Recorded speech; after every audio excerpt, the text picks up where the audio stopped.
Good morning students. நான் உங்கள் social miss பேசுகிறேன். 10th ஸ்டாண்டர்டுக்கு சிவிக்ஸில் யூனிட் 2ல் லெசன் நடத்த போகிறேன். லெசனோட நேம் என்னன்னா சென்ட்ரல் கவர்மெண்ட். Page number 180. புரிஞ்சதா? 180வது பக்கம் எல்லாரும் எடுத்துக்கோங்க.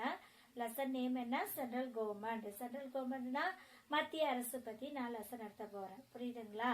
சரி, லேர்னிங் ஆப்ஜெக்டிவ்ஸ். லேர்னிங் ஆப்ஜெக்டிவ்ஸ் அப்படின்னு சொல்லி கேட்டால் கற்றலின் நோக்கங்கள். எதை பற்றி நம்ம கற்றுக்க போகிறோம்னா 4 கொடுத்துருக்குறாங்க. புரியுதா? ஃபர்ஸ்ட் ஒன் என்னன்னா to know the powers of the president and vice president. புரியுதா? அப்படின்னா என்னன்னா குடியரசுத் தலைவர் மற்றும் துணை குடியரசுத் தலைவர் ஆகியோரின் அதிகாரங்களை பற்றி நம்ம அறிந்து கொள்ள போறோம். செகண்ட் ஒன் என்ன அப்படின்னு சொல்லி கேட்டா to know the about prime ministers and council of ministers. அதாவது பிரதம அமைச்சர் மற்றும் அமைச்சரவையை பற்றி நம்ம என்ன பண்ண போறோம், அதை பத்தியும் நம்ம அறிந்து கொள்ள போறோம். Third point to understand the Lok Sabha and Rajya Sabha. மக்களவை மற்றும் மாநிலவைகளை பற்றி நம்ம என்ன பண்ண போறோம், புரிந்து கொள்ள போறோம். புரியுதுங்களா? சரி, to know about supreme court. உச்ச நீதிமன்றம் பற்றி நம்ம என்ன பண்ண போறோம், அறிந்து கொள்ள போறோம். இந்த 4 தான் இந்த லெசன்ல நமக்கு கொடுத்துருக்குறாங்க. புரியுதாப்பா? சரி, அடுத்தது introduction. The central government is the supreme court in our country. The headquarters of central government is at New Delhi. Articles 52 to 78 in Part 5th of Indian Constitution deals with the Union Executive. Our Constitution provides for a democratic form of government. The makers of the Indian Constitution, by giving to recognize to the vastness and plural character of our nation, have provides a federal arrangement for her governs. The central government consisting of 3 organs, namely Union Executive, Legislature and Judiciary. The Union Executive consists of the President of India, the Vice President and the Council of Ministers headed by the Prime Minister. The Attorney General of India, the legislature is known as the Parliament. It consists of 2 houses, namely the Rajya Sabha and the Lok Sabha. The Union Judiciary consisting of the Supreme Court of India. Next என்னன்னா நம்ம இன்ட்ரோடக்ஷன்ல பார்க்க போறோம் தமிழ் இருக்கும். இந்திய நாட்டின் உயர்ந்த அரசாங்க அமைப்பு எது அப்படின்னு சொல்லி கேட்டா இந்த மத்திய அரசு. புரியுதுங்களா? இதன் இது தலைமையகம் அதாவது எங்க இருக்குன்னா நியூ டெல்லி, புதுதில்லியில அமைந்திருக்குன்னு சொல்லப்படுது. இந்திய அரசியலமைப்பின் பகுதியை 5ல் 52 முதல் 78 வரையிலான சட்ட பிரிவுகள் மத்திய அரசின் நிர்வாகம் பற்றி குறிப்பிடப்படுகிறது. புரியுதுங்களா? இந்திய அரசியலமைப்பு உருவாக்கியவர் இந்தியாவின் பரந்த மற்றும் பன்முகத்தன்மையை கருத்தில் கொண்டு இந்தியாவிற்கு கூட்டாட்சி முறையிலான அரசை வழங்கியுள்ளார்கள். புரிஞ்சதுங்களா? சரி, நெக்ஸ்ட் என்ன அப்படின்னு சொல்லி கேட்டா மத்திய அரசு 3 அங்கங்களாக கொண்டதுன்னு சொல்றாங்க. ஒன்னு என்ன அப்படின்னா நிர்வாகம், 2வது சட்டமன்றம், 3வது நீதித்துறை. இவை அடங்கும். புரியுதாப்பா? சரி, மத்திய நிர்வாகம் குடியரசுத் தலைவர், துணை குடியரசுத் தலைவர், பிரதம அமைச்சரை கொண்ட தலைவராக கொண்ட அமைச்சரவை குழு மற்றும் இந்திய அரசின் தலைமை வழக்குரைஞர்களை ஆகியோரை உள்ளடக்கியது. புரிஞ்சதா? எதெல்லாம் உள்ளடக்கியது அப்படின்னு சொல்லி கேட்டா மத்திய சட்டமன்றம் நாடாளுமன்றம் அப்படின்னு சொல்லி அழைக்கப்படுதுன்னு சொன்னேன். இது 2 அவைகளை கொண்டது. அவை மாநிலவை அதாவது ராஜ்யசபா, மக்களவை லோக்சபா அப்படின்னு சொல்லி அழைக்கப்படுகிறது. மத்திய நீதித்துறை உச்ச நீதிமன்றத்தை கொண்டுள்ளது. மத்திய நீதித்துறை எதை கொண்டுள்ளது கண்ணு? உச்ச நீதிமன்றத்தை கொண்டுள்ளது. புரிஞ்சதுங்களா? சரி, இதை கவனிக்க கண்ணு. சென்ட்ரல் கவர்மெண்ட் அப்படின்னா என்ன அப்படின்னா மத்திய அரசு. சென்ட்ரல் கவர்மெண்ட் என்னப்பா? மத்திய அரசுன்னு எழுதிக்கங்க. இதை எப்படி பிரிக்கிறாங்கன்னா எக்ஸிக்யூட்டிவ், லெஜிஸ்லேச்சர், ஜுடிஷியரி. எக்ஸிக்யூட்டிவ்னா என்னது கண்ணு? நிர்வாகம். லெஜிஸ்லேச்சர்னா சட்டமன்றம். நீதித்துறைன்னா என்னது? என்னது? ஜுடிஷியரி. இது மூணும் இதுல இருந்து எப்படி பிரியுதுன்னு சொல்லி பார்க்கலாம். எக்ஸிக்யூட்டிவ்னா யாரெல்லாம் இருக்குன்னா பிரசிடென்ட் ஆஃப் இந்தியா. புரியுதா? சரி, அதுல யாரெல்லாம் இருக்கிறா? Wise president. புரியுதா? அடுத்தது பிரைம் மினிஸ்டர்ஸ், அடுத்தது கவுன்சில் ஆஃப் மினிஸ்டர்ஸ், இவங்கெல்லாம் இருக்கிறாங்க. எக்ஸிக்யூட்டிவ்னா யாருன்னு சொன்ன? நிர்வாகம் செய்யறவங்க. அடுத்தது பிரசிடென்ட் ஆஃப் இந்தியானா இந்திய குடியரசுத் தலைவர் இருப்பாரு. வைஸ் பிரசிடென்ட்லாம் துணை குடியரசுத் தலைவர் இருப்பாரு. அடுத்தது பிரைம் மினிஸ்டர்னா பிரதம அமைச்சர் இருப்பாரு. அப்புறம் கவுன்சில் ஆஃப் மினிஸ்டர்ஸ், அமைச்சரவை குழுக்கள்லாம் காணப்படுவார்கள். புரியுதா கண்ணு? சரி, லெஜிஸ்லேட்டிவ்னா யாரெல்லாம் இருப்பாங்கன்னா, லெஜிஸ்லேச்சர்னா என்ன சொன்ன? சட்டமன்றம். புரியுதா கண்ணு? இது பார்லமெண்ட். பாராளுமன்றம்னா என்னது? நாடாளுமன்றம். பாராளுமன்றம்னா என்னது? நாடாளுமன்றம். இதை எப்படி பிரிச்சிருக்கிறாங்கன்னா ராஜ்யசபா அண்ட் லோக்சபான்னு பிரிச்சிருக்கிறாங்க. ராஜ்யசபானா மாநிலவை கொண்டது, லோக்சபானா எதை கொண்டது? மக்களவையை கொண்டது அப்படின்னு சொல்லி சொல்லப்படுது. புரியுதுங்களா கண்ணு? சரி, அடுத்தது இந்த ராஜ்யசபாவை எத்தனை என்னது பேர் தேர்ந்தெடுக்கப்படுகிறார்கள் அப்படின்னு சொல்லி கேட்டா 238 உறுப்பினர்களும் இந்தியாவின் மாநில சட்டமன்றங்களால் தேர்ந்தெடுக்கப்படுகிறது. பாரு கவனி, 238 elected by the state assemblies. அப்படின்னா என்ன எழுதணும்? 238 உறுப்பினர்கள் எங்க இருந்து தேர்ந்தெடுக்கப்படுகிறார்களாம்? இந்தியாவின் மாநில சட்டமன்றங்களால் தேர்ந்தெடுக்கப்படுகிறார்கள். புரியுதுங்களா? சரி, அடுத்தது 12 nominated by the president. 12 பேர் யாரா? உறுப்பினர்கள். எந்த உறுப்பினர்கள் அப்படின்னு சொல்லி கேட்டா குடியரசுத் தலைவரால். யாரால? குடியரசுத் தலைவரால் நியமனம் செய்யப்பட்டவர்கள் 12 பேரு. நல்லா புரிஞ்சுக்கணும். ராஜ்யசபால எத்தனை பேர் தேர்ந்தெடுக்கப்படுறாங்கன்னா ஃபர்ஸ்ட் 238 உறுப்பினர்கள் இந்திய மாநில சட்டமன்றங்களில் தேர்ந்தெடுக்கப்படுகிறார்கள். 12 உறுப்பினர்கள் குடியரசுத் தலைவரால் நியமனம் செய்யப்படுகிறார்கள் அப்படின்னு சொல்லி சொல்றாங்க. அடுத்தது லோக்சபா. லோக்சபான்னா என்னது? மக்களவை கொண்ட குழு. புரியுதுங்களா? இதை எத்தனை வகையா பிரிக்கிறாங்க அப்படின்னா, அதாவது 543 உறுப்பினர்கள் மக்களால் தேர்ந்தெடுக்கப்படுகிறார்கள். நம்ம தான் என்ன பண்றோம்? தேர்ந்தெடுக்கிறோம். புரியுதா? எத்தனை உறுப்பினர்களை? 543 உறுப்பினர்களை மக்கள் தான் நம்ம என்ன பண்றோம்? தேர்ந்தெடுக்கிறோம். புரியுதுங்களா? சரி, அதுக்கப்புறம் 2 உறுப்பினர்கள் குடியரசுத் தலைவரால் நியமிக்கப்படுகிறார். புரிஞ்சதா கண்ணு? 2 உறுப்பினர்கள் யாரு? குடியரசுத் தலைவரால் தேர்ந்தெடுக்கப்படுறாங்க. அவங்க யாருன்னு சொல்லி கேட்டா ஆங்கிலோ இந்தியர்கள், ஆங்கில இந்தியர்களாக காணப்படுகிறார்கள். புரிஞ்சதா? அடுத்தது ஜுடிஷியரி. ஜுடிஷியர்னா அது எப்படி என்னன்னு சொல்லி கேட்டா சுப்ரீம் கோர்ட் ஆஃப் இந்தியா. இந்தியாவோட உச்ச நீதிமன்றத்தை சொல்லப்படுது. அதோட கீழே இது யார் இருக்கிறான்னா இந்திய தலைமை நீதிபதி. அவங்கள என்ன சொல்றோம்? Chief justice of India. அதுக்கு கீழே யார் இருக்கிறா? Other judges. அதுக்கு கீழே யாருக்கான இருக்கிறா? Other judges. அதர் ஜட்ஜஸ்னா யாரு? மற்ற நீதிபதிகள்லாம் காணப்படுகிறார்கள். இதுதான் என்னது? நம்ம எது சென்ட்ரல் கவர்மெண்டோட அமைப்பு. நல்லா புரிஞ்சதா அந்த பாக்ஸ்? சரி, okay. Next the president of India. President of இந்தியானா இந்திய குடியரசுத் தலைவர். எழுதிக்கிங்க எல்லாரும். இந்திய குடியரசுத் தலைவர் அப்படின்னு சொல்லி சொல்லப்படுது. அவரை பத்தி பார்க்க போறோம். In the scheme of parliamentary system of government provided by the Constitution, the President is the nominal executive authority. The chief executive of the Indian Union is the President. He is designated as the first citizen of India. He is the supreme commander of the armed forces. The President is also the constitutional head of the Union Executive. He is also responsible for constituting the judiciary.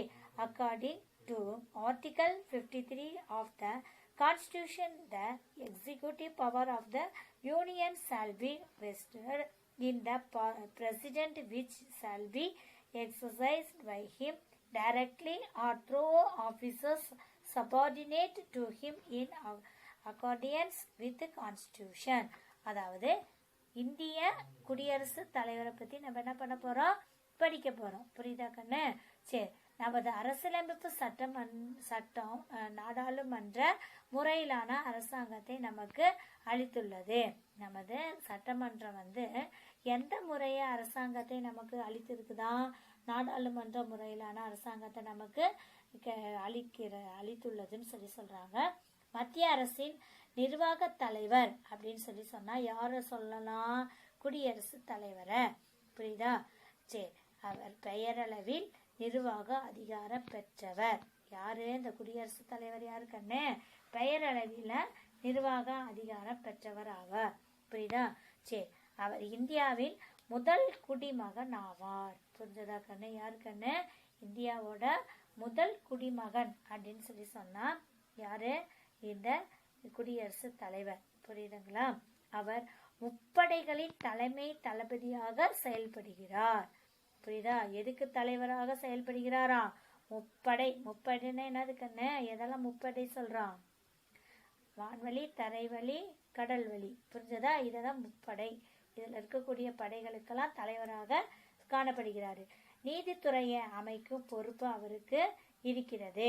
அரசியலமைப்பு சட்டப்பிரிவு 53 படி குடியரசுத் தலைவர் நேரடியாகவோ அல்லது அவருடைய சார்நிலை அலுவலர்கள் மூலமாகவோ மத்திய அரசின் நிர்வாக அதிகாரிகளை அரசியலமைப்பின்படி செயல்படுத்துகிறார். புரியுதா கண்ணு? சரி, நெக்ஸ்ட் என்ன அப்படின்னு கேட்டா அடுத்த ஹெட்டிங் பாருங்க எல்லாரும். Do you know? It is a well-known fact that the President of India resides at Rashtrapati Bhavan in New Delhi. The residence and the office of the President are located in a same building.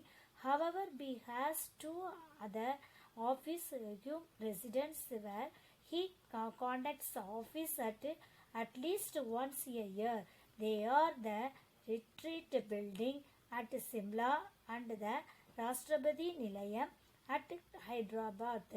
These locations, one in north and other one is south, symbolize the unity of the country and unity of the diverse culture of the people.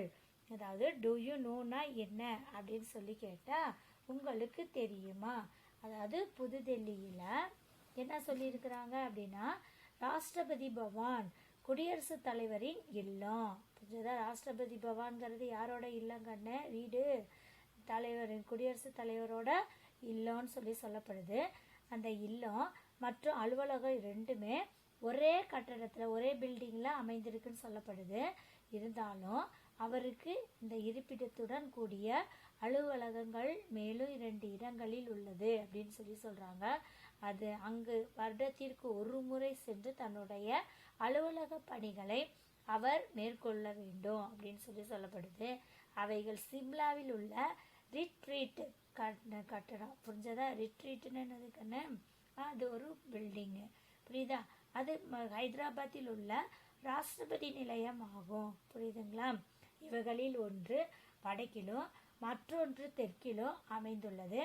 இது நாட்டின் ஒற்றுமையும் மக்களின் பல்வேறு கலாச்சாரத்தின் ஒற்றுமையும் நமக்கு எடுத்து காட்டுகிறது அப்படின்னு சொல்லப்படுது. புரியுதுங்களா கண்ணு? சரி, qualification for the election as president. The constitution lays down qualifications for a presidential candidates. He should be a citizen of India. He must have completed the age of 35 years. He must not hold any office of profit under the union, state or local government. He should have the other qualifications required to become a member of the Lok Sabha. He or her name should be proposed by the at least 10 electors and seconded by the another 10 electors of the electoral college which elects the president. The president cannot be a member of parliament or of a state legislature.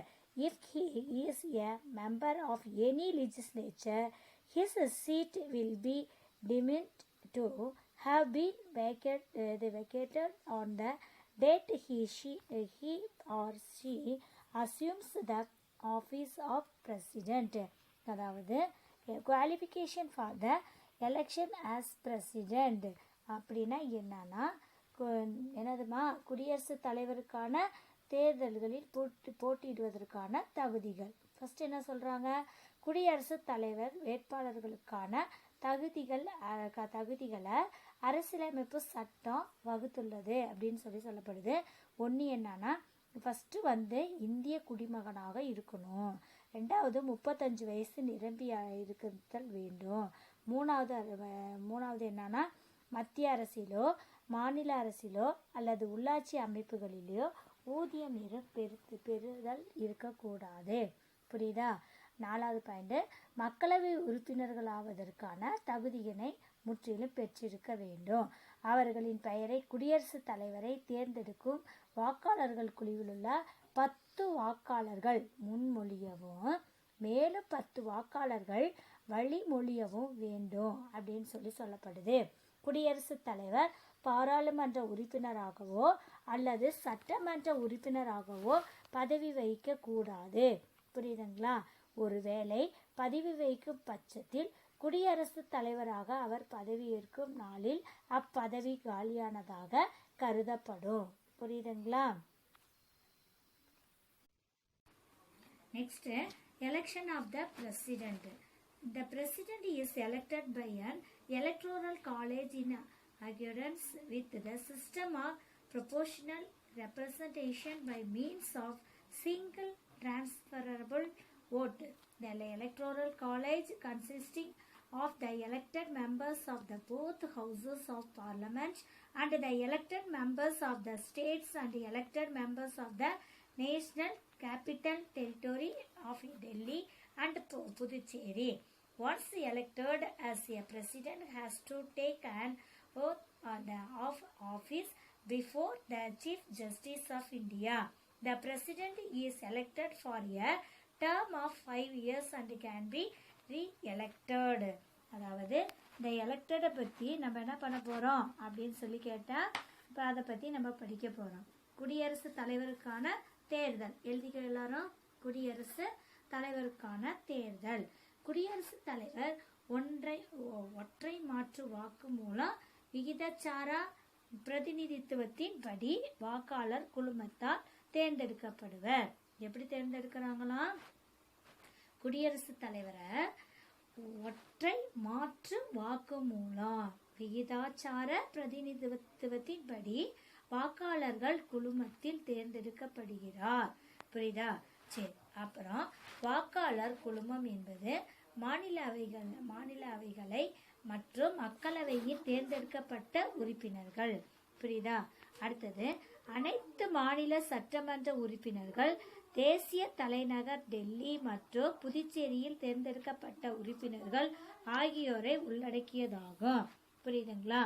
குடியரசுத் தலைவராக தேர்ந்தெடுக்கப்பட்ட ஒருவருக்கு உச்சநீதிமன்ற தலைமை நீதிபதி பதவியேற்பு உறுதிமொழி செய்து வருகிறார். புரியுதா? குடியரசுத் தலைவரின் பதவி காலம் எத்தனை ஆண்டா? 5 ஆண்டு. அண்டர்லைன் பண்ணிக்கோ, இது இன்சைட் 1 மார்க்ஸ்ல கண்டிப்பா வரும். குடியரசுத் தலைவரோட பதவி காலம் எத்தனை ஆண்டு கண்ணு? 5 ஆண்டு. அவர் மீண்டும் தேர்ந்தெடுக்கப்பட்ட தகுதி உடையவர் ஆவர். புரியுதா? Power of the President. The powers and functions of the President of India can be broadly classified under the following characteristics. அதாவது என்ன அப்படின்னு கேட்டால், powers of the president. Powers of the பிரசிடென்ட்னா குடியரசுத் தலைவரின் அதிகாரங்கள். குடியரசுத் தலைவரின் அதிகாரங்கள் மற்றும் பணிகளை பின்வரும் தலைப்புகளின் கீழ் நம்ம என்ன பண்ண போகிறோம்? வகைப்படுத்தி இருக்கிறார்கள். அதை பற்றி நம்ம படிக்க போகிறோம். ஃபர்ஸ்ட் ஒன் என்ன அப்படின்னு கேட்டால், எக்ஸிக்யூட்டிவ் பவர்ஸ். என்னது கண்ணு? Executive powers. The Constitution vests in the President of India all the executive powers of the central government. Article 77 requires that every executive action of the Union shall be taken in the name of the president. So he has to make many appointments to key officers to run the administration.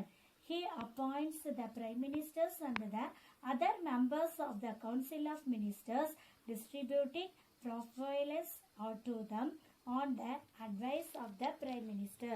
He is responsible for making a wide variety of appointments. These include the appointment of governors of the states, the chief justice and other justice of the Supreme Court and High Courts, the Attorney General and Comptroller and Auditor General, the Chief Election Commissioner and the other election commissioners, and the chairman and the other members of the Union Public Service Commission, ambassadors and the high commissioners to other countries. He appointed a commission to investigate into the conditions of SCs, STs and other backward classes. He is the supreme commander of the Defense Forces of India. In this capacity, the president can appoint army, navy and air chiefs. அதாவது இந்த நிர்வாக அதிகாரம் என்ன, எதுக்கு ஹெட்டிங்க்கு என்ன எழுதணும் அப்படின்னா executive பவர்ஸ்னா நிர்வாக அதிகாரங்கள், அதை பற்றி நம்ம படிக்கிறோம். புரியுதா கண்ணு? என்ன சொல்கிறாங்க, இந்திய அரசியலமைப்பு சட்டம் மத்திய அரசின் அனைத்து நிர்வாக அதிகாரங்களையும் குடியரசுத் தலைவருக்கு வழங்கியிருக்கு அப்படின்னு சொல்கிறாங்க. அரசியலமைப்பு சட்ட பிரிவின்படி 77 படி மத்திய அரசின் ஒவ்வொரு நிர்வாக நடவடிக்கையும் குடியரசுத் தலைவரின் பெயரிலோ மேற்கொள்ள வேண்டும் அப்படின்னு சொல்லப்படுது. நிர்வாகம் திறம்பட செயல்பட முக்கிய அலுவலகங்களுக்கான பல நியமனங்களை குடியரசுத் தலைவர் மேற்கொள்ள வேண்டும் அப்படின்னு சொல்றாங்க. அடுத்தது, பிரதம அமைச்சரவையும் மற்ற அமைச்சர்களையும் குடியரசுத் தலைவர் யார் நியமிக்கிறார்? குடியரசுத் தலைவர் யாருக்கு நியமிக்கிறாரு? பிரதம அமைச்சரையும் மற்ற அமைச்சரையும் நியமிக்கிறார். அவர் பிரதம அமைச்சரின் ஆலோசனைப்படி அமைச்சரவை உறுப்பினர்களுக்கு துறைகளை ஒதுக்கீடு செய்கிறார். இந்தியாவின் மிக முக்கிய பதவிகளான மாநில ஆளுநர்கள், உச்ச நீதிமன்ற மற்றும் உயர் நீதிமன்ற தலைமை நீதிபதிகள், இதர நீதிபதிகள், இந்திய அரசின் தலைமை வழக்குரைஞர்கள், தலைமை கணக்கு தணிக்கையாளர்கள், இந்திய தலைமை தேர்தல் ஆணையர் மற்றும் 2 தேர்தல் ஆணையர்கள், மத்திய அரசு பணியாளர்கள் தேர்வாணையத்தின் தலைவர் மற்றும் இதர உறுப்பினர்கள், மற்ற நாடுகளுக்கான தூதரர்கள் மற்றும் உயர் ஆணையர்கள் ஆகியோரை குடியரசுத் தலைவர் நியமனம் செய்கிறார். குடியரசுத் தலைவர் யாரெல்லாம் நியமனம் செய்கிறார்னா பார்த்துக்கண்ணு, மறுபடியும் சொல்றேன். மாநில ஆளுநர், உச்ச நீதிமன்ற மற்றும் உயர் நீதிமன்ற தலைமை நீதிபதிகள், இதர நீதிபதிகள், அதுக்கப்புறம் வழக்குரைஞர்கள், அதுக்கப்புறம் தணிக்கையாளர்கள், இந்திய தலைமை தேர்தல் ஆணையர் மற்றும் 2 தேர்தல் ஆணையர்கள், மத்திய அரசு பணியாளர்கள் தேர்வாணையத்தின் தலைவர், இதர உறுப்பினர்கள், மற்ற நாடுகளுக்கான தூதர்கள், உயர் ஆணையர்கள் ஆகியோர் எல்லாத்தையும் அப்பாயின்மெண்ட் பண்ணுறது. அப்பாயின்மெண்ட்னா நியமனம் செய்யறது யாரு? குடியரசுத் தலைவர். புரியுதுங்களா? சரி, நெக்ஸ்ட். குடியரசுத் தலைவர் தாழ்த்தப்பட்ட பழங்குடியின மற்றும் பிற்படுத்தப்பட்ட பிரிவினரின் நிலையை ஆய்வு செய்ய ஓர் ஆணையத்தையும் என்ன பண்றாரு? இவர் நியமிக்க அதிகாரம் பெற்றவர் ஆவார்னு சொல்லப்படுது. முப்படைகளின் தலைமை தளபதிகளாகவும் குடியரசுத் தலைவர் இராணுவப்படை, கப்பற்படை, விமானப்படை தளபதிகளாகவும் இவர் நியமனம் செய்கிறார். புரிஞ்சதுங்களா? சரி, நெக்ஸ்ட் என்னன்னா அடுத்த ஹெட்டிங் பாருங்க கண்ணு எல்லாரும். Legislative powers. என்ன? The legislative powers. The president is an integral part of the Union Parliament. He inaugurates the section of the Parliament by addressing it after the general election and also at the beginning of the first section each year. This address is essentially identical in nature to a speech from the throne. The president summons Parliament at least twice in a year. He may send a message to either house of the Parliament with respect to a bill pending in the House. All bills passed by the Parliament become laws of acts only after getting assent of the Parliament. Money bill cannot be introduced in the Parliament without his approval. President terminates the sections of both or any of the houses of the Parliament. He can even dissolve the Lok Sabha before the expiry of the term of House. He nominates 12 persons who are eminent in literature, science, sports, arts and social service to the Rajya Sabha. He can also nominate 2 persons belong to Anglo-Indian community to the Lok Sabha. If in his opinion that the community inaugurally represented in the House. Next என்னன்னா legislative powers. Legislative powers-னா சட்டமன்ற அதிகாரங்கள். என்னென்ன சொல்லியிருக்கிறாங்க அப்படின்னா, குடியரசுத் தலைவர் நாடாளுமன்றத்தின் ஒரு முக்கிய அங்கங்களாக திகழ்கிறார் அப்படின்னு சொல்லப்படுது. பொது தேர்தலுக்கு பின்னர் நாடாளுமன்றத்தின் புதிய கூட்டத்தொடரை இவர் உரையாற்றி துவக்கி வைக்கிறார் அப்படிங்கிறது தெரிய வருகிறது. மேலும் ஒவ்வொரு ஆண்டின் நாடாளுமன்றத்தின் முதல் கூட்டம் இவருடைய உரையுடன் துவங்குகிறது. குடியரசுத் தலைவர் ஆண்டுக்கு 2 முறை நாடாளுமன்றத்தை கூட்டுகிறார். புரியுதுங்களா? சரி, நெக்ஸ்ட், அவர் நாடாளுமன்றத்தின் எந்த ஒரு அவையிலும் ஒரு சட்ட மசோதா நிலுவையில் இருந்தாலும் அது குறித்து செய்தி அனுப்பலாம். புரிஞ்சதுங்களா? அதாவது அவர் நாடாளுமன்றத்தின் எந்த ஒரு அவையிலும் ஒரு சட்டமன்ற மசோதா நிலுவையில் இருந்தால் அது குறித்து செய்தி என்ன பண்ணலாம், அனுப்பலாம் அப்படின்னு சொல்லப்படுது. குடியரசுத் தலைவரின் ஒப்புதல் பெற்ற பின்னரே, யாரோட ஒப்புதல் பெற்ற பின்னரே, குடியரசுத் தலைவரின் ஒப்புதல் பெற்ற பின்னரே அனைத்து மசோதாக்களும் சட்டமாகின்றன. அண்டர்லைன் பண்ணுங்க கண்ணு. குடியரசுத் தலைவரின் ஒப்புதல் பெற்ற பின்னரே என்ன பண்ணப்படுகிறது, மசோதாக்கள் சட்டமாகின்றன. புரியுதுங்களா? நிதி மசோதாவை குடியரசுத் தலைவரின் ஒப்புதல் இன்றி நாடாளுமன்றத்தில் அறிமுகம் செய்ய முடியாது. நாடாளுமன்றத்தின் இரு அவைகளையோ அல்லது ஏதோனும் ஒரு அவையின் கூட்டத்தையோ குடியரசுத் தலைவர் முடிவுக்கு கொண்டு வரலாம். மக்களவையின் 5 ஆண்டு காலம் முடியும் முன்னரே அதனை கலைக்கும் அதிகாரம் இவருக்கு உண்டு. புரிஞ்சதா? மக்களவையில் 5 ஆண்டு காலம் முடியும் முன்னரே அதனை கலைக்க யாருக்கு உரிமை உண்டு? இந்த சட்டமன்ற அதிகாரங்கள் யாருக்கு உண்டு? இது யாருக்கு உண்டு? குடியரசுத் தலைவருக்கு உண்டு அப்படின்னு சொல்லப்படுது. புரியுதுங்களா? சரி, நெக்ஸ்ட் என்ன அப்படின்னு கேட்டால், கலை, இலக்கியம், அறிவியல், விளையாட்டு மற்றும் சமூக பணி ஆகிய துறைகளில் சிறந்து விளங்கும் 12 நபர்களை குடியரசுத் தலைவர், புரியுதுங்களா, குடியரசுத் தலைவர் என்ன பண்ணுறாரு, மாநிலங்களவைக்கு நியமிக்கிறார்.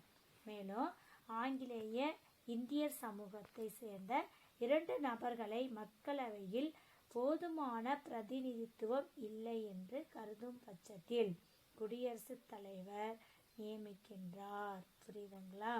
சரி. Financial power. Money bill can be introduced in the parliament only with his prior recommendation. Annual budget of the central government is present before the Lok Sabha by the Union Finance Minister only with the permission of the President. He causes to be laid before the Parliament the annual financial statement, the Union budget. The Constitution of India places the contingency fund of India is at the disposal of the President. No demand for a grant can be made except on his recommendation.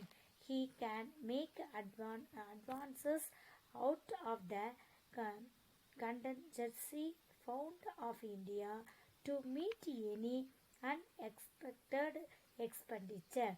He constitutes a finance commission after every 5 years or on the demand of the states to recommend the distribution of revenues between the center and the states. Financial powers அப்படின்னா என்னதுக்குன்னு நிதி அதிகாரங்கள். புரிஞ்சதா? என்ன அதிகாரங்கள்? நிதி அதிகாரங்கள். புரியுதா? சரி. நிதி மசோதா குடியரசுத் தலைவரின் பரிந்துரைக்கு பின்னரே நாடாளுமன்றத்தில் அறிமுகப்படுத்தப்படும். புரியுதா? அதாவது நிதி மசோதாங்கிறது குடியரசுத் தலைவரின் பரிந்துரைக்கு பின்னரே நாடாளுமன்றத்தில் என்ன பண்ணப்படுதா? அறிமுகப்படுத்தப்படுகிறது. ஒரு பாயிண்ட். இன்னொரு பாயிண்ட், மத்திய அரசின் ஆண்டு வரவு செலவு திட்டத்தினை குடியரசுத் தலைவரின் அனுமதி பெற்ற பின்னரே மத்திய நிதி அமைச்சர் மக்களவையில் சமர்ப்பிக்கிறார். யாரோட ஒப்புதலின் கீழே? குடியரசுத் தலைவரோட அனுமதி பெற்ற பின்னர் தான் மத்திய நிதி அமைச்சர் மக்களவையில் சமர்ப்பிக்க வேண்டும். புரியுதா? இந்திய அரசியலமைப்பு சட்டம் இந்திய அவசர கால நிதியினை குடியரசுத் தலைவரிடம் அளித்திருக்கிறதுன்னு சொல்லப்படுது. அவரின் பரிந்துரை இன்றி எந்த ஒரு மானிய கோரிக்கையும் கொண்டு வர முடியாது. புரியுதா? எந்த ஒரு மானிய கோரிக்கையும் கொண்டு வர முடியாதுன்னு சொல்லப்படுது. இந்தியாவின் அவசர நிதியிலிருந்து அதன் எதிர்பாராத செலவினங்களை மேற்கொள்ளும் அதிகாரம் அவருக்கு மட்டுமே உண்டு. ஒவ்வொரு 5 ஆண்டுகளுக்கும் ஒரு நிதிக்குழுவினை அமைக்கிறார். யார் அமைக்கிறார்? இவர்னா யாரு கண்ணு? குடியரசுத் தலைவர். புரியுதுங்களா? சரி. அதுக்கப்புறம் மத்திய மாநில அரசுகளின் வருவாயை பகிர்ந்து கொள்ள மாநிலங்களின் கோரிக்கையை வைக்கும் பட்சத்தில் முன்கூட்டியே நிதிக்குழுவினை அவர் அமைத்திருக்கிறார் அப்படிங்கிறதும் தெரிய வருகிறது.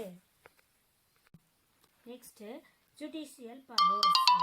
Article 72 confers on the president power to grant pardons, reprieves, respects or remissions of punishment or to commute the sentence of any person convinced of an offense in all cases where the punishment or sentence is by a court martial.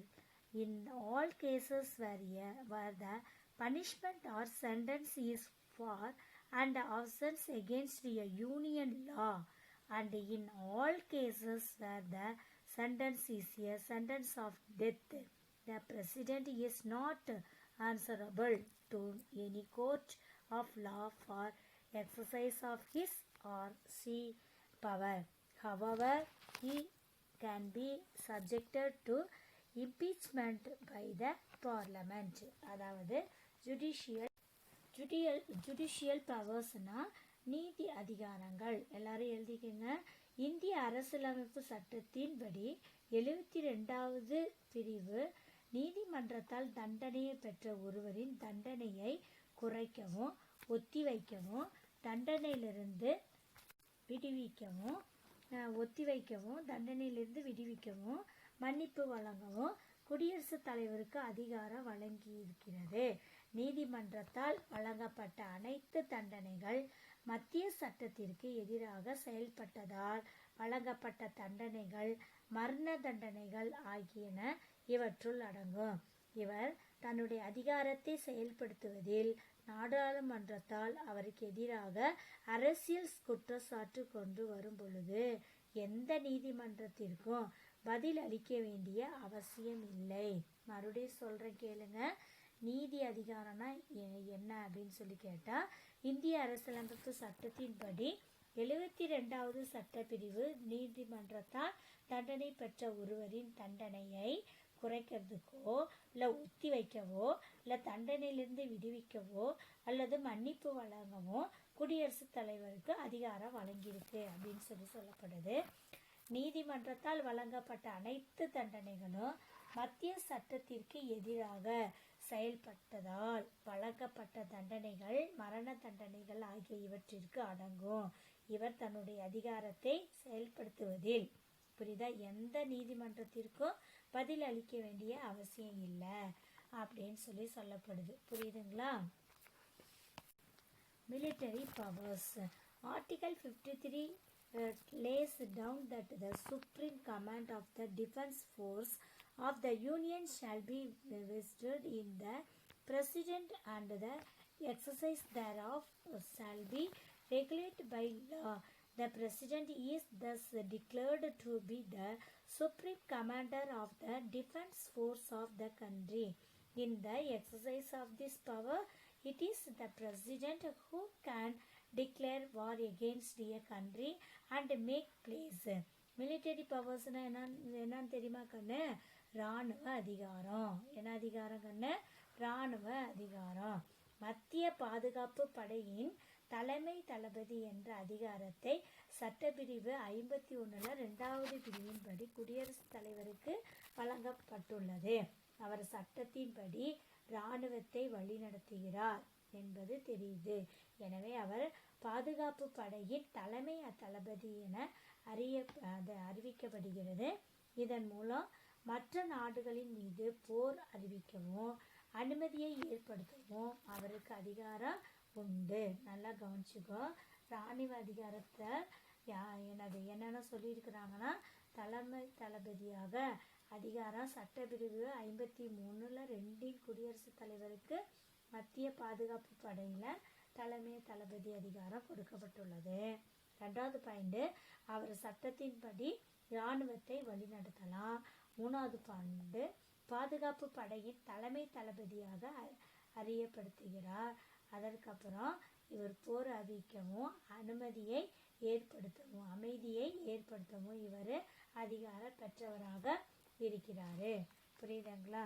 சரி, next என்ன அப்படின்னு சொல்லி கேட்டால் diplomatic powers. டிப்ளமேட்டிக்னு என்னது கண்ணு?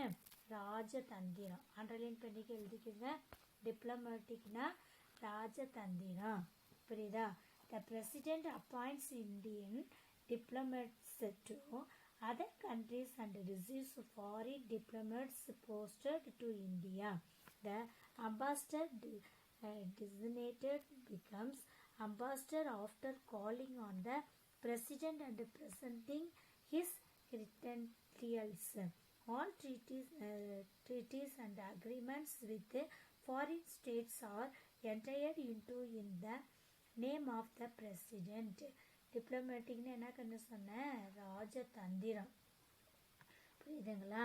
வெளிநாடுகளுக்கான இந்திய தூதர்களை குடியரசுத் தலைவர் நியமிக்கிறது மட்டும் இல்லாமல் அவர் இந்தியாவுக்கான வெளிநாட்டு தூதர்களை வரவேற்கிறார். புரிஞ்சதா கண்ணு? நல்லா கவனிச்சுக்கோ. வெளிநாடுகளுக்கான இந்திய தூதர்களை குடியரசுத் தலைவர் ஏற்பதோடு மட்டுமல்லாமல் அவர் இந்தியாவுக்கான வெளிநாட்டு தூதர்களையும் வரவேற்கிறார் அப்படின்னு சொல்லப்படுது. வெளிநாடுகளுக்கான அனைத்து உடன்படிக்கைகளையும் ஒப்பந்தங்களையும் குடியரசுத் தலைவரின் பெயராலேயே நடைபெறுகிறது. புரியுதாப்பா? சரி, நெக்ஸ்ட் என்ன அப்படின்னு சொல்லி கேட்டால் எமர்ஜென்சி பவர்.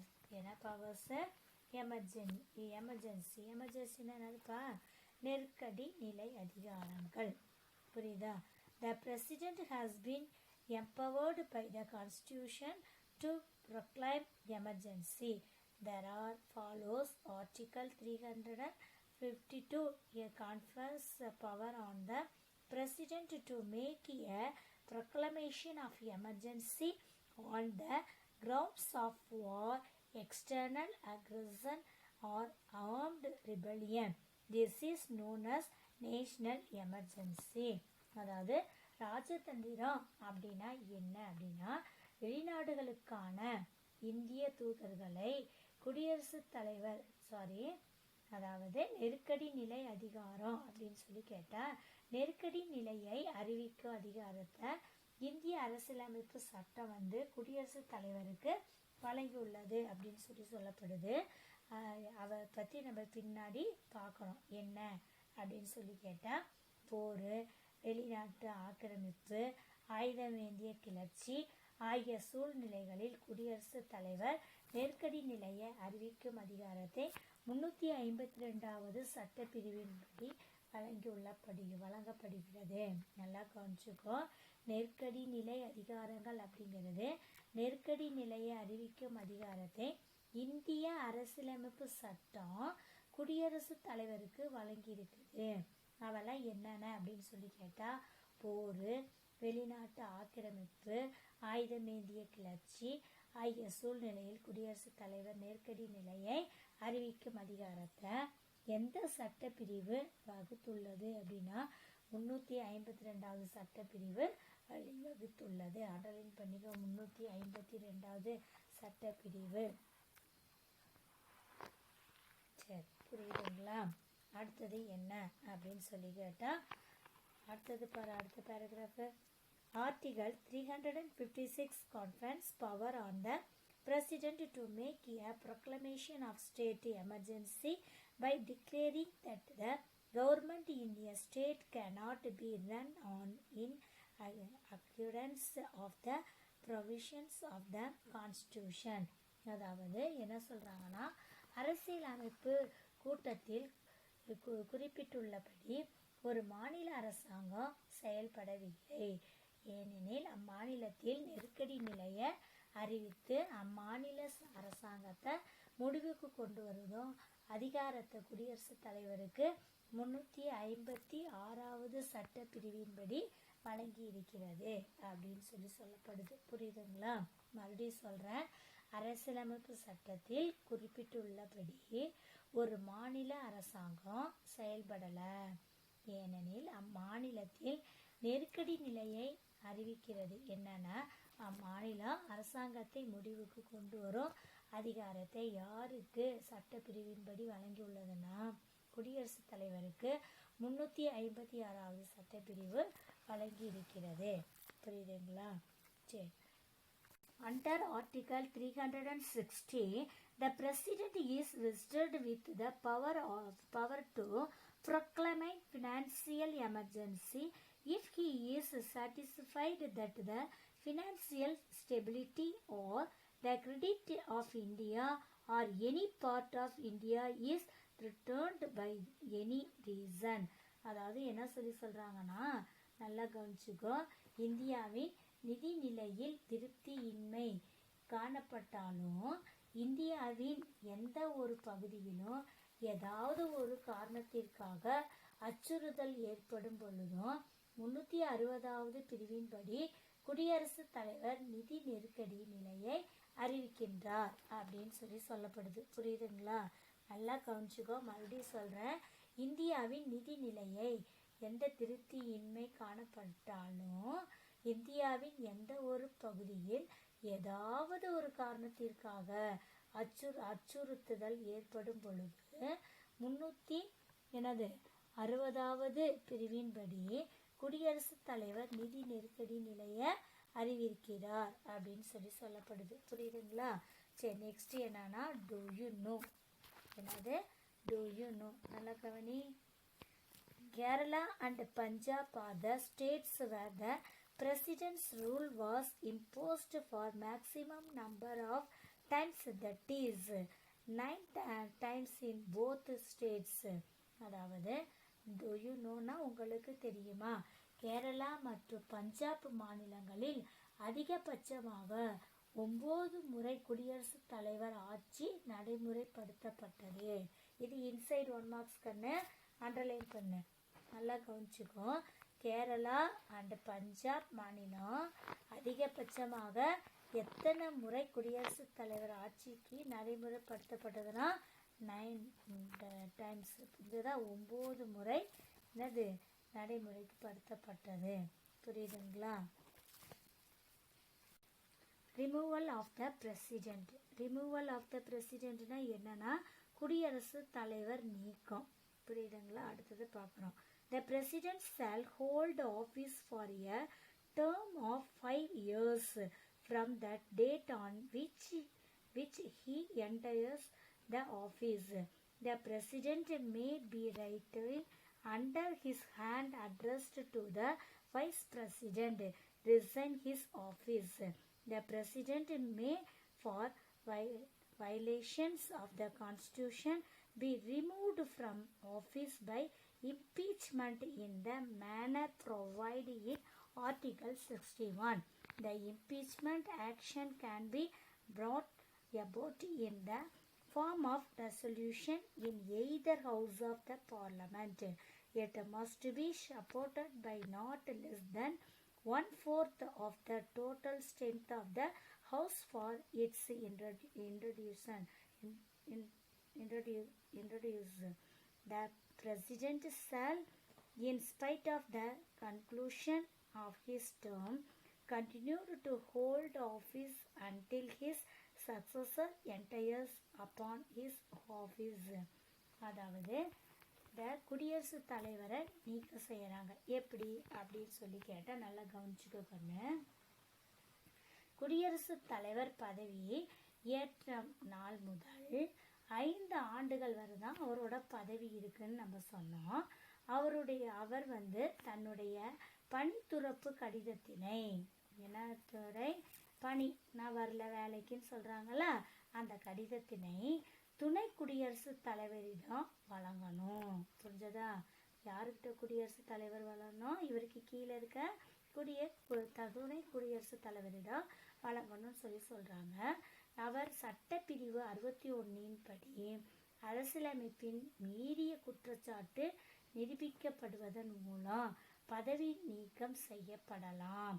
இவருக்கு எதிரான குற்றச்சாட்டு நாடாளுமன்றத்தின் இரு அவைகளும் தீர்மானமாக கொண்டு வரப்பட்டு நிறைவேற்றப்படும். 2 சபைனா எதுக்குன்னு? லோக்சபா அண்ட் ராஜ்யசபா, இந்த அவையில. புரியுதுங்களா? சரி, நெக்ஸ்ட் இவங்க அந்த அவைக்கு வருகை புரிந்தவர்களின் 4/1 குறையாமல் ஆதரவு தெரிவிக்க வேண்டும். குடியரசுத் தலைவர் தனது பதவி காலம் முடிந்தாலும் அவருக்கு பின் ஒருவர் பதவியேற்கும் வரை அப்பதவியில் தொடரலாம். நல்லா கவனிச்சுக்கோ. குடியரசுத் தலைவர் நீக்கம் அப்படின்னா இவர் பதவியேற்ற நாள் முதல் 5 ஆண்டுகள் வரை பதவி வகிப்பார். புரிஞ்சதா? ஒரு பாயிண்ட். 2வது பாயிண்ட் என்ன அப்படின்னா, இவர் தன்னுடைய பணி துறப்பு கடிதத்தினை யார்கிட்ட கொடுக்கணுமா? துணை குடியரசுத் தலைவரிடம் கண்டிப்பாக கொடுத்துருக்கணும். 3வது பாயிண்ட், அவர் சட்டப்பிரிவு 61 படி அரசியலமைப்பை மீறிய குற்றச்சாட்டு நிரூபிக்கப்படுவதன் மூலம் பதவி நீக்கம் செய்யப்படலாம். அவர் மேலே ஏதாவது குற்றச்சாட்டு இருந்துச்சுன்னா என்ன பண்ணுவாங்களாம்? பதவி நீக்கம் செய்யப்படும். இவருக்கு எதிரான குற்றச்சாட்டு நாடாளுமன்றத்தின் இரு அவைகளிலும் தீர்மானத்து கொண்டு வரப்படும் அப்படின்னு சொல்லப்படுது. புரியுதுங்களா?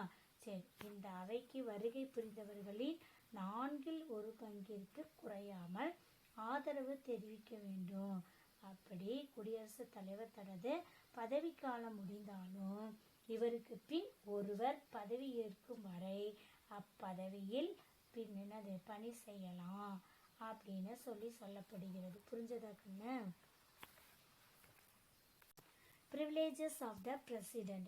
According to the Article 361(1), the President or the Governor of the state shall not be answerable to any court for the exercise and performance of the powers and duties of his office or for any acts done or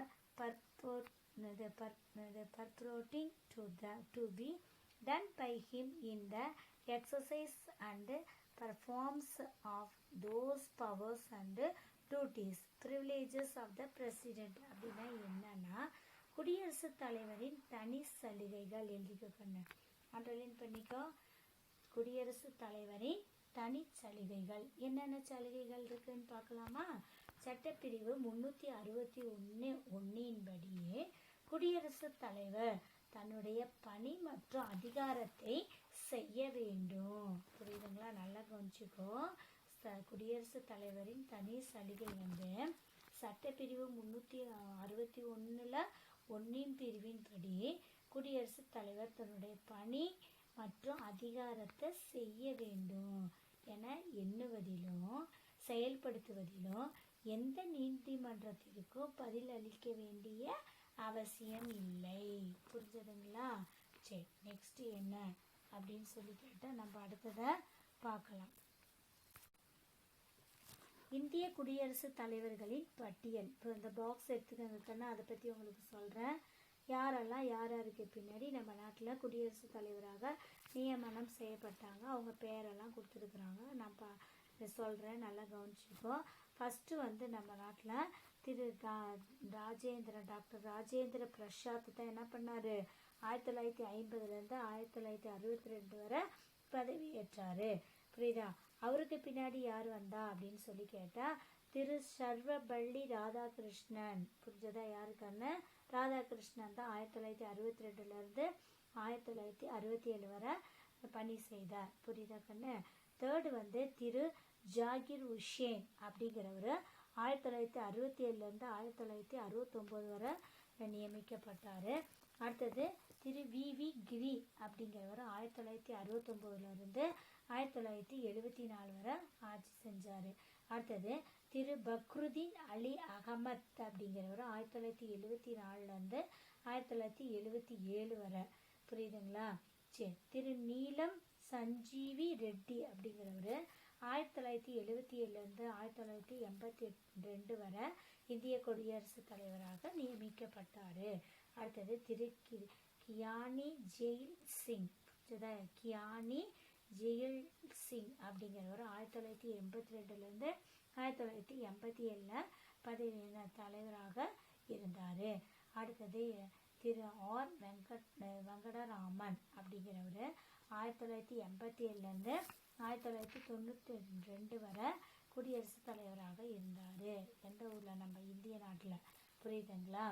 சரி, next திரு சங்கர் தயாள் சர்மா அப்படிங்கிறவர் 1992 1997 வரை இருந்தார். அடுத்தது திரு K R Narayanan அப்படிங்கிறவர் 1997 2002 வரை இருந்தார்.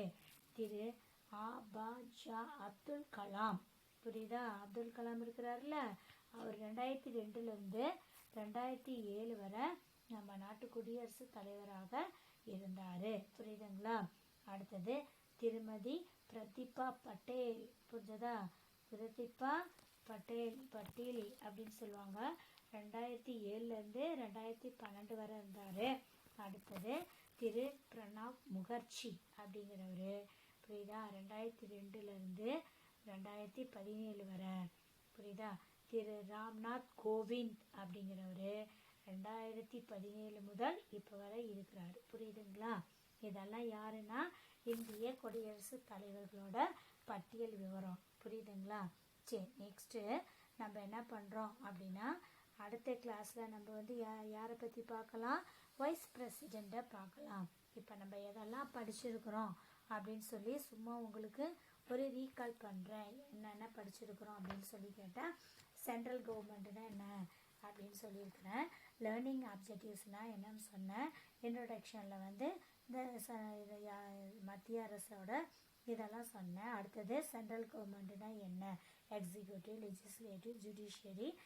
எக்ஸிக்யூட்டிவ்லாம் யாரெல்லாம் இருக்கிறாங்க, லெஜிஸ்லேட்டிவில் யாரெல்லாம் இருந்தாங்க, ஜுடிஷியரில் யாரெல்லாம் இருந்தாங்கன்னு சொன்னேன். அடுத்தது பிரசிடெண்ட் ஆஃப் இந்தியாவோட இந்திய பிரசிடெண்ட் யார் அப்படின்னு சொல்லி சொன்னேன். யார் ஃபஸ்ட்டுனா டாக்டர் ராஜேந்திர பிரசாத். இவர் தான் ஃபஸ்ட்டு இந்திய பிரசிடெண்ட்டு. புரியுதா? சரி, இந்த இந்திய பிரசிடெண்ட்டாக இருக்கிறதுக்கு என்னெல்லாம் தகுதி இருக்கணும் அப்படின்னு சொல்லி சொன்னேன். அடுத்ததான் அவங்களை எப்படி நியமிக்கப்படுறாங்க, election of the president, powers of the president, அவங்களோட அதிகாரங்கள் என்ன, எக்ஸிக்யூட்டிவ் பவர்ஸ் பார்த்தோம், லெஜிஸ்லேட்டிவ் பவர்ஸ் பார்த்தோம், ஃபினான்சியல் பவர்ஸ் பார்த்தோம், judicial powers, military powers, diplomatic powers, emergency powers. அடுத்தது இவங்க எப்படி பதவி நீக்கம் செய்யப்படுகிறாங்க அப்படின்னு பார்த்தோம். அதுக்கப்புறம் என்ன லாஸ்ட்டாக எதை பார்த்தோம் அப்படின்னா இவங்களோட அவசர கால ப்ரிவிலேஜஸ் ஆஃப் த பிரசிடெண்ட்டு, இவங்களுக்கு தனி சலுகைகள் கொடுக்கப்பட்டதையும் நம்ம பார்த்தோம். இதெல்லாம் உங்களுக்கு புரிஞ்சிருக்கும்னு நினைக்கிறேன் கண்ணு. நெக்ஸ்ட் கிளாஸில் வைஸ் பிரசிடெண்ட்டை பற்றி நம்ம படிக்கலாம். நல்லா புரிஞ்சிருக்குதா உங்களுக்கு எல்லாத்துக்கும்? சரி, ஏதாவது தெரியலனா எனக்கு ஃபோன் பண்ணி கேளுங்க கண்ணு, உங்களுக்கு நான் நல்லா இன்னும் சொல்லி கொடுக்குறேன். சரி, முடிச்சுக்கலாமா? Thank you students.